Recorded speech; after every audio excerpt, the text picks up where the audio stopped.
नमस्कार. शेती दर्शन या आपल्या यूट्यूब चॅनलवर आपलं स्वागत आहे.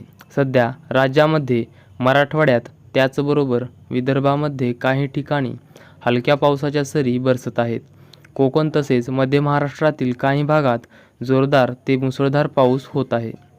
मित्रांनो, आज हवामान विभागाने पुढील 4-5 दिवसामध्ये काही ठिकाणी जोरदार तर काही ठिकाणी अतिमुसळधार पावसाचा अंदाज दिलेला आहे. हवामान विभागाचे प्रमुख त्याचबरोबर IMDने सुद्धा पुढील 4-5 दिवसामध्ये राज्यामधील काही ठिकाणी मुसळधार तर अतिमुसळधार पावसाचा अंदाज देण्यात आलेला आहे.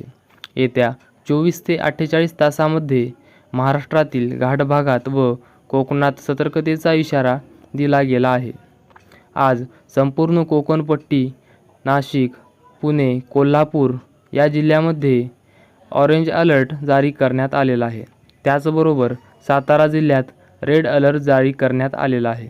4 ऑगस्ट रोजी नाशिक, रत्नागिरी, सिंधुदुर्ग, रायगड, ठाणे या जिल्ह्यात पावसाचा अंदाज हवामान खात्याने दिला आहे. पुणे, सातारा या जिल्ह्यांना सुद्धा ऑरेंज अलर्ट जारी करण्यात आलेला आहे. या जिल्ह्यात मुसळधार ते अतिमुसळधार पावसाचा अंदाज हवामान खात्याने वर्तवलेला आहे. मित्रांनो, हवामान विभागाने पुढील 4 ते 5 दिवसात संपूर्ण महाराष्ट्रात पावसाचा अंदाज दिलेला आहे. मित्रांनो, असेच नवनवीन हवामान अंदाज पाहण्याकरिता चॅनलला नक्की सबस्क्राईब करा. धन्यवाद.